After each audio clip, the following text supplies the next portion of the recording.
hanap muna tayo ng ano, pang reformat na USB. Kasi ano eh, sira yung USB ko, yung installer ko. Sira tong computer na to. Ayaw na gumana. Kaya bumili ako ng bagong hard disk sa Shopee. Bali ko niyan, ano lang yan eh, $429. Yan, kaso kailangan na reformat kasi bago hard disk. Yung hard disk niya dati, sira. Sana ba yun? Ito. Ito yung luma ng hard disk. Yan, sira to. Okay. Ayaw na ma-open yung computer. Ayun, salpa ko dito. Hanap muna tayo ng ano, installer dito. Buti may laptop pa ako dito. Ayun, gumana. Yan, kaping pa siya. Yan, kaping. Nag-complete yan mamaya. Yan, tanggalin ko to. Yan, ready na siya. Yan, close. Ready na siya. Yan, ready na. Close. Yan, nakalagay oh. Yan, ready. Yan, pinutin natin yung close. Yan, close. Yun, okay na yan. Tapos, open natin ulit. Yan. Tingnan natin yung USB natin. Tingnan natin. Dilitaw yan. Tingnan natin. Yan, tingnan natin dito. Yan, ayan o. Nakalagay na siya. Yan. Windows 7 Ultimate 32-bit yan. Yan. Tanggalin na natin. Yan, tanggalin natin dito. Yan. Tapos, grabe init to USB ba? Tapos, shutdown natin tong laptop. Yan, shutdown. Kaya muna natin yan. Ito yung installer natin. Salpak natin dito sa ano, sa likod ng computer. Salpak natin dito. Natin dito. Ma-open. Salpak. Balik tayo. Mas umpak. Yun, okay na. Ayan na. Ayan na, salpak dito. Tapos, on natin. Ayan, format natin. Ayan, litaw na siya. Ayan. Run set up. F1 to run set up. F1. Status. Enter. Pasok mo tayo sa BIOS. Ayan, okay na. Boot other device, yes. Tapos save mo siya, pinutin mo dito F10, save and exit. Okay, pinutin mo keyboard, okay. Try natin litaw yan. Yan, litaw na yan. Install na yan, tingnan natin kung mag-boot na yung USB natin. Windows 7 yan. Windows 7 yung ating installer. Try natin yung mag-boot. Complete naman yan sa ano, sa laptop. Ayan, lumitaw na natin. Yun. Ayan, gumana na siya. Diba? Gumana na yung ating Windows 7 is loading files. Yan. Ganyan kasi yung mga loads pag bago yung hard disk niyo, kailangan nyo installan ng program yan. Hindi gagana yan pag walang program. Pag nasira yung hard disk nyo, kailangan nyo kasi i-reprogram yung hard disk. Installan nyo ng software. Installan nyo Windows 7, Windows 10, Windows 8. Anong Windows gagamitin nyo?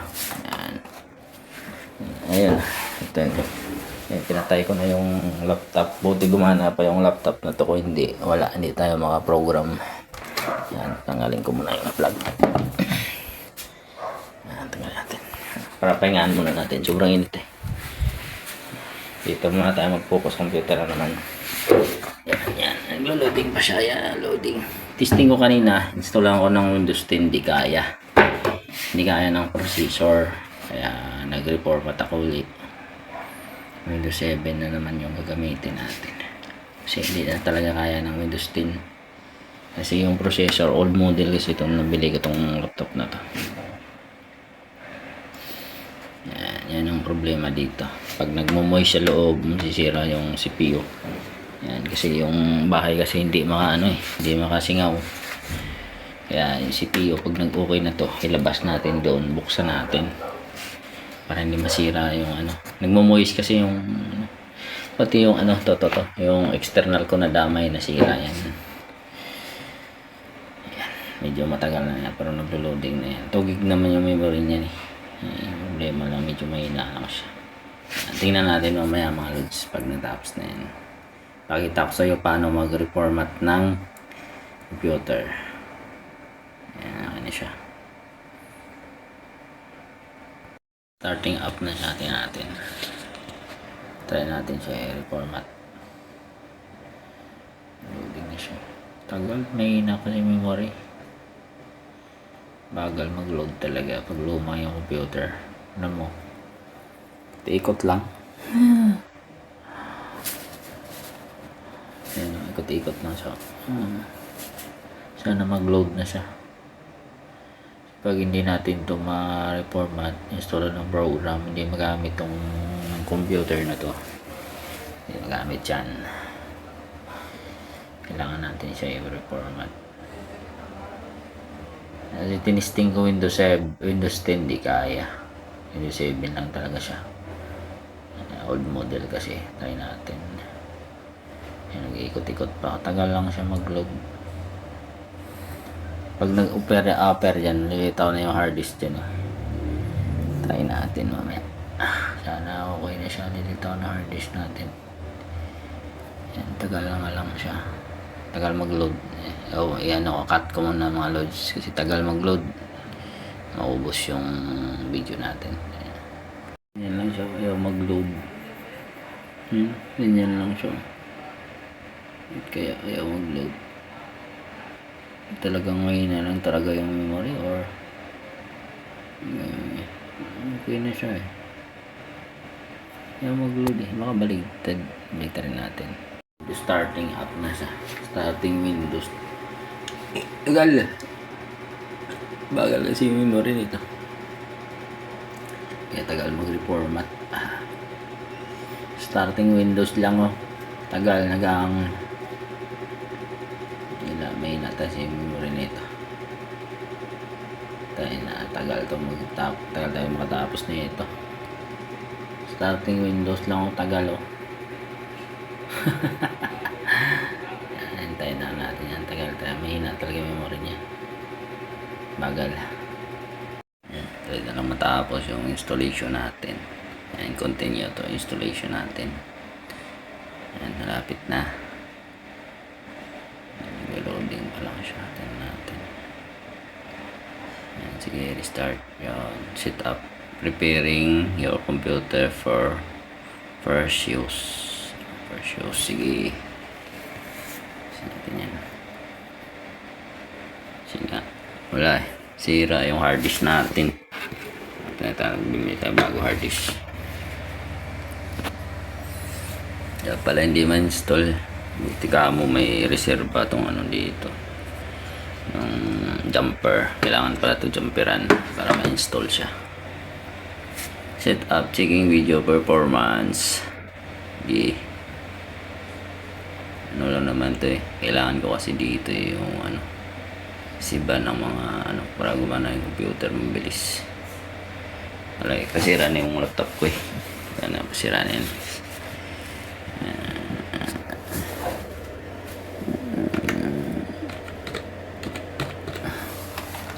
Tapos na next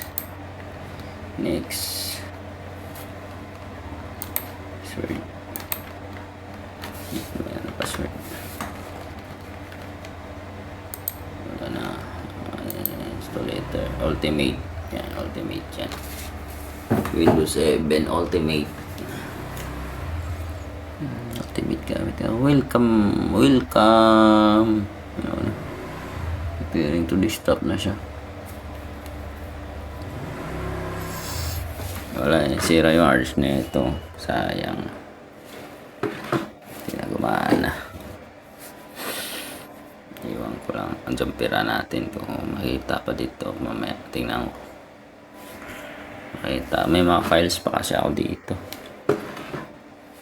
Yan eh. Block down na siya. Ayun na maditik. Hindi na maditik. Ayan. Okay. Tapos na loads. Set up na natin to. Okay na.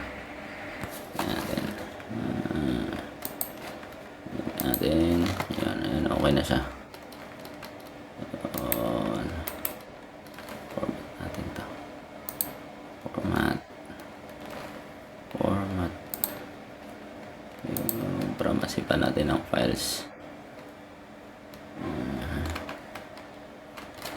300 dyan. 500. Okay. Complete na siya. Okay na siya.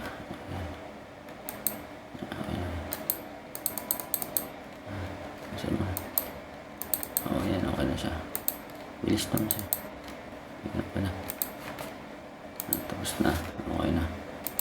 Set up muna natin ito. Format. Properties. Advanced settings. Nakalimutan ko. Wala na. Computer learning. Device. Windows. Wala. Hindi makita. Ayan, 32 gig to memory. I-activate pa natin to. Windows natin. Hindi makita. Control panel to. Control panel. Wala. Hindi makita. System security. Wala. Hindi siya makita. Alam ko dito yun. Wala siya.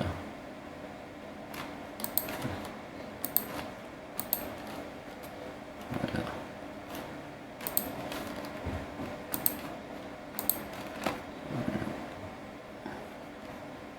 Wala siya, hindi siya makita.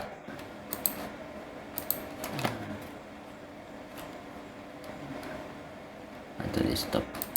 Stop.